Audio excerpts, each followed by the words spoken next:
You ever find yourself in a situation where someone picks the wrong person to mess with? Well, that was me. And this is the story of how a power-hungry HOA president decided to push me too far, all over my cat. What she didn't know was that the very rules she was using to try to ruin my life, yeah, I wrote them. And karma? Karma was about to get sharp. It started on a Thursday evening. I just dragged myself home after a grueling 12-hour shift at the law firm. All I wanted was a glass of wine and some time on the couch with Whiskers, my orange tabby who was already weaving between my legs, purring like an old engine. But that peaceful moment didn't last, because there it was, slapped right on my front door in blinding red ink.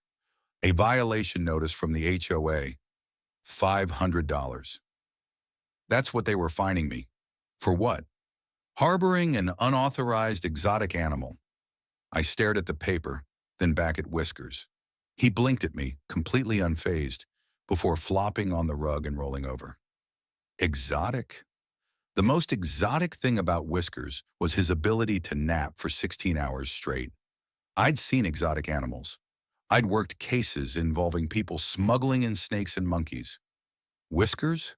He was about as exotic as a peanut butter sandwich. But then I saw the signature at the bottom of the notice. Karen Thompson, newly minted HOA president. Of course it was Karen. She had moved into Oakwood Heights 6 months earlier and made herself the self-appointed sheriff of the neighborhood within a week. She'd already reported Mr. Rodriguez for his wind chimes, saying they were too ethnic. She tried to have Mrs. Chen's memorial garden torn out because she claimed it brought down property values. And now it was my turn. Only Karen had no idea who she was dealing with. See, I wasn't just another homeowner. I'd lived in Oakwood Heights for 15 years. 10 of those years I'd served as the HOA's legal counsel. I had written the very bylaws Karen was so eager to throw at me, and it was pretty clear she hadn't bothered to read them. I took out my phone and snapped pictures of the notice before carefully peeling it off my door. Across the street I saw her, Karen, sitting on her porch, pretending to water the plastic flamingos stuck in her front yard, pink, tacky, and very much against the HOA rules. I knew I'd written them, but I wasn't worried about her lawn ornaments. Not yet. I stepped inside my house, and there it was. Another copy of the violation notice, slid neatly under my front door, along with a thick packet of evidence. I spread everything out on the kitchen table. Blurry photos of Whiskers sitting on the windowsill, a highlighted section of the pet policy. And this one actually made me laugh, a printed-out WebMD article about diseases spread by exotic pets. My phone buzzed. It was a text from Tom Baker, my next-door neighbor. "Did you get one too?" I was typing back when voices outside caught my attention. Through my kitchen window, I saw Karen and her sidekick, Susan Barnes, walking door to door. Karen carried a clipboard stacked with more violation notices. They stopped at Mrs. Chen's house, and I saw Karen hand her a thick envelope. Mrs. Chen was shaking her head, her face crumpling in pain. I couldn't hear what was being said, but I could guess. That was it. I'd had enough. The doorbell rang. Bob Miller was standing there, the HOA's treasurer for the past 8 years. Normally, he was all smiles and dad jokes. Not today. He looked over his shoulder before stepping inside. "You need to know what happened at today's emergency board meeting," he whispered. Turns out Karen had rammed through new enforcement policies, ones that let her issue fines directly without needing approval. She'd also appointed Susan as her enforcement deputy, which wasn't a thing, at least not in our HOA bylaws. Bob and I sat at the dining room table while he filled me in. I took notes, and as he spoke, something clicked. Karen had no clue how any of this was supposed to work. She was winging it, and she was breaking just about every rule along the way. When Bob left, I watched Karen across the street, marching back up to Mrs. Chen's door with another notice. I could hear Mrs. Chen's voice pleading about the memorial bench she had for her late husband. That's when I went into my home office and dusted off my old HOA files. I flipped open a binder marked bylaws and smiled. If Karen wanted to play games, I was ready. Only this time, I wasn't the one playing defense. Whiskers hopped up on my desk and settled onto the calendar. "Ready to teach them a lesson, buddy?" He purred. This was just the start. The next HOA meeting couldn't come soon enough. I walked into the community room with a folder full of documents and a polite smile. Karen was already there, sitting at the head of the table like she was chairing some Fortune 500 board meeting. She was tapping her hot pink acrylic nails on the table, smirking like she'd already won. "Good evening," I said, keeping my tone light. Something was off. Half the board members were missing. Instead, Susan Barnes and Linda, Karen's tennis friends, sat on either side of her. They'd never shown up to these meetings before. Karen cleared her throat. "Let's address the issue of your unauthorized exotic pet," she said, enunciating each word slowly, like I was a toddler. I almost laughed, but instead I laid Whisker's veterinary records on the table. "He's a domestic shorthair," I said. "He's been here for 7 years, approved by the HOA 7 years ago." Karen didn't even look at the paperwork. She was busy admiring her manicure. "Rules are rules," she said, with Susan and Linda nodding like bobbleheads.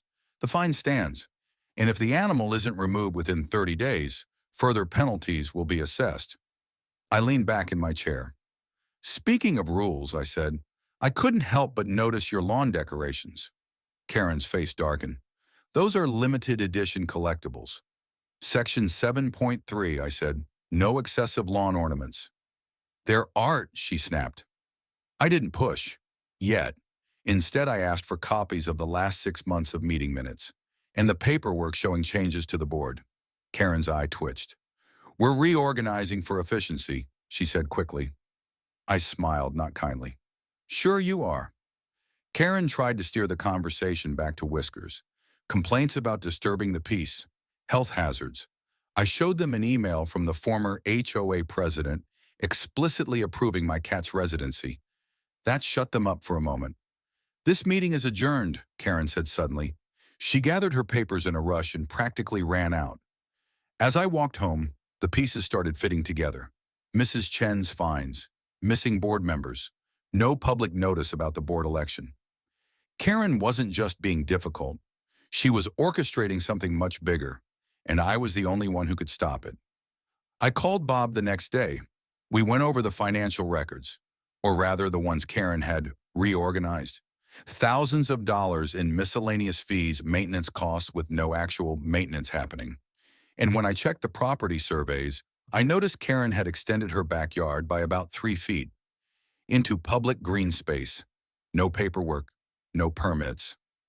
Then there was little Tommy from next door, shooting hoops behind my garage because Karen had threatened fines if he played in his driveway.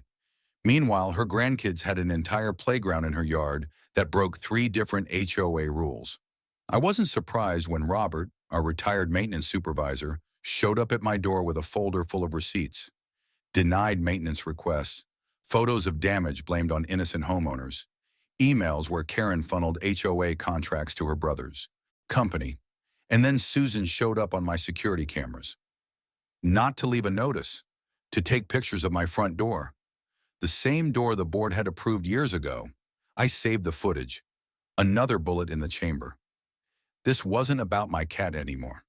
Karen had declared war on everyone who wasn't in her little circle, and we were done taking it. By the end of the month, my garage was the Resistance HQ. Tuesday nights, neighbors gathered, swapping stories and documents over coffee. The evidence was overwhelming. Photos, emails, videos, financial records that didn't add up. We were building a case, one Karen wouldn't see coming. But first I made a phone call to a friend at the local paper. I figured a little sunlight might speed things along, and I had a feeling the next HOA board meeting was going to be one for the history books. I always thought standing up to bullies was something that happened in playgrounds, or maybe in high school cafeterias.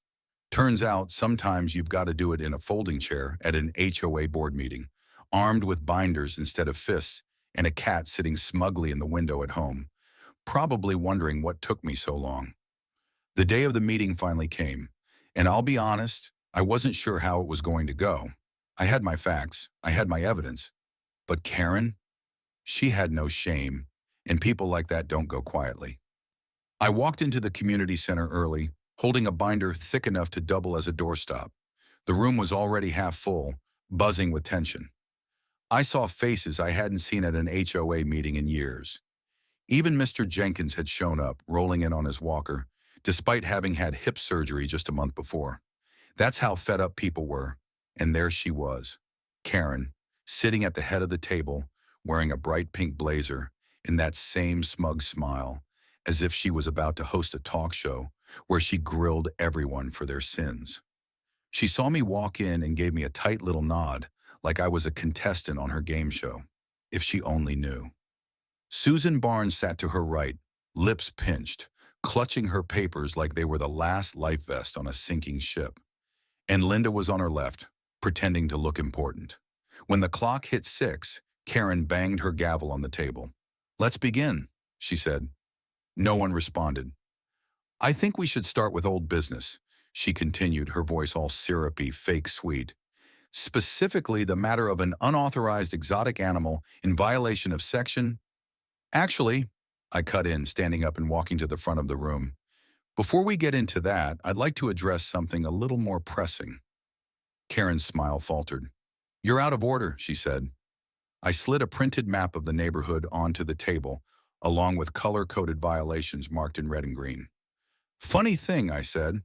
"Every homeowner who voted against Karen's election last year has received a violation notice in the past 6 months. Not a single one of her friends has been cited, despite obvious rule-breaking." A murmur ran through the room. Karen's face flushed.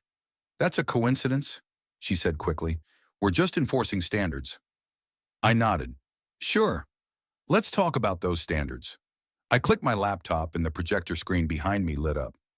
Side-by-side photos appeared. Karen's front yard cluttered with pink flamingos and unpermitted lawn decorations. Then Susan's garden gnomes, 37 of them, all waving. Then Linda's unapproved pergola, built without a permit and far too close to the property line. "Section 7.3, I said, pointing to the line in the bylaws I'd written myself. "Lawn ornaments shall be limited to 3 per property, provided they do not exceed a height of 2 feet. Susan squirmed in her seat. "Those are family heirlooms," she muttered. Karen leaned forward. "This is personal. You're just mad about your cat." I smiled. "Let's talk about Whiskers." I pulled out his veterinary records, dated and notarized, showing he was a domestic short hair. I projected a statement from the previous board president, explicitly granting approval for Whiskers to reside in my home. I even had photos of Whiskers dressed up as a taco for Halloween, just to lighten the mood. That got a few chuckles from the crowd. Karen slammed her hand on the table. "This is a distraction. None of this is relevant." "Oh, it's relevant," I said, "because while you were busy harassing homeowners over lawn chairs and wind chimes, you were extending your backyard 3 feet into the community green space. Without approval, without permits, and without paying for the land." I projected the original property maps I dug out of my basement. Karen's lot line was clearly marked. "And her new fence?" 3 feet over. The crowd erupted into whispers. Karen's eyes darted around like she was searching for an escape hatch. "I also took a little trip to City Hall," I continued. "Turns out your home additions weren't filed with the county clerk. In fact, based on state law, you may not even be the legitimate president of this HOA. You see, the election paperwork was never submitted." Bob, the treasurer, stood up then. "And I have financial records," he said. "Thousands of dollars in maintenance fees billed to homeowners. For maintenance that never happened. We've got receipts showing Karen funneled contracts to her brother's company. Double billing. Overcharges. Fraud." Karen's chair screeched as she pushed back from the table. "This is ridiculous. You're all conspiring against me. I'll sue every one of you." I nodded slowly.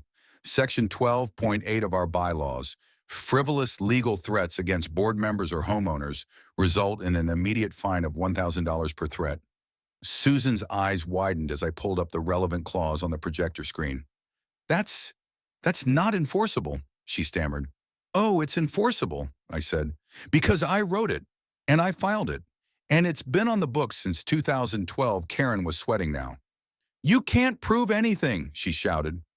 I opened my final file, a notarized copy of the original bylaws with my signature, plus a scanned recording of the meeting where we voted them in. Karen's name was nowhere on it, because she wasn't even living in Oakwood Heights back then. "Article 7, Section 3, I read aloud.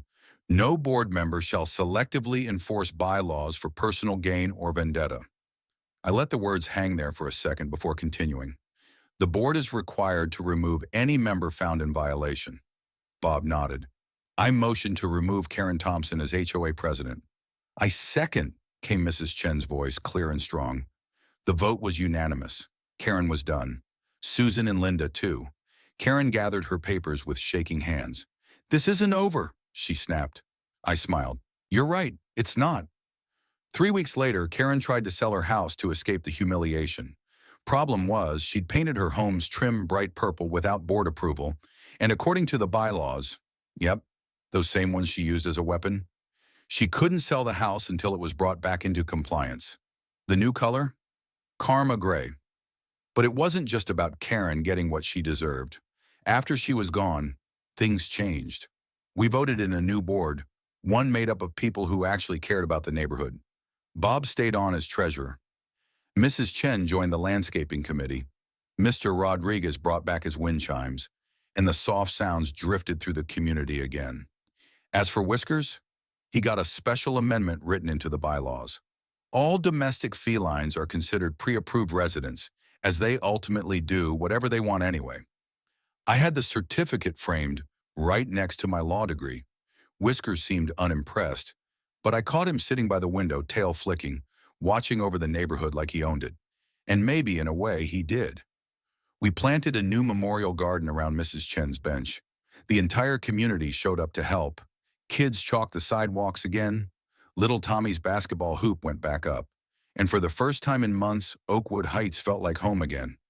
I've dealt with a lot of bullies in my life, but Karen taught me one thing.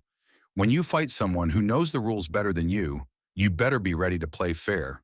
Because karma, it's patient, and sometimes it shows up with claws.